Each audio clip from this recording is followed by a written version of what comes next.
कांग्रेस के राष्ट्रीय महासचिव सचिन पायलट ने केंद्र सरकार पर तीखा व्यंग कसते हुए कहा कि जो लोग कभी 400 पार और 500 पार सीटों की बात करते थे वो 240 पर ही सिमट गए। पायलट ने चंद्रबाबू नायडू और नीतीश कुमार का जिक्र करते हुए कहा कि इनका कब रुख बदल जाए कुछ कहा नहीं जा सकता।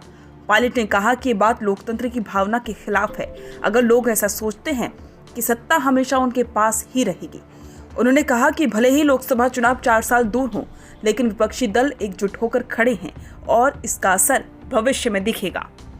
सचिन पायलट ने कहा कि समय कभी भी एक जैसा नहीं रहता।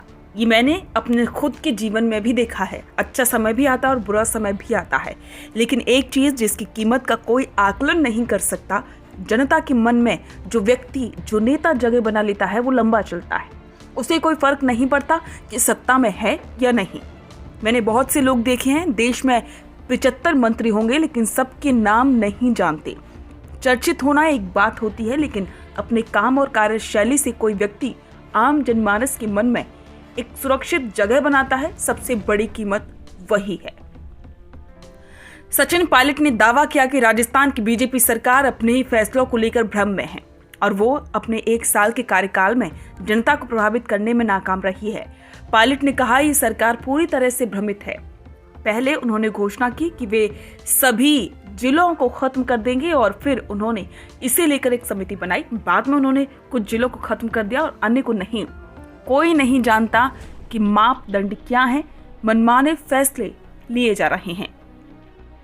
तो वहीं एसआई भर्ती परीक्षा को लेकर उसे रद्द करने की मांग के मुद्दे का जिक्र भी उन्होंने किया और कहा कि सरकार इसे लेकर भी भ्रम में है। सरकारी एजेंसियों ने इस परीक्षा को रद्द करने की सिफारिश की है और मंत्री इसे रद्द करने की मांग कर रहे हैं, लेकिन सरकार ऐसा नहीं कर रही है। उन्होंने कहा कि सरकार की क्या मजबूरी है, वो परीक्षा क्यों नहीं रद्द करना चाहती। ये तो खुद की एजेंसी पर सरकार को भरोसा नहीं है, ये भी एक बड़ा सवाल है।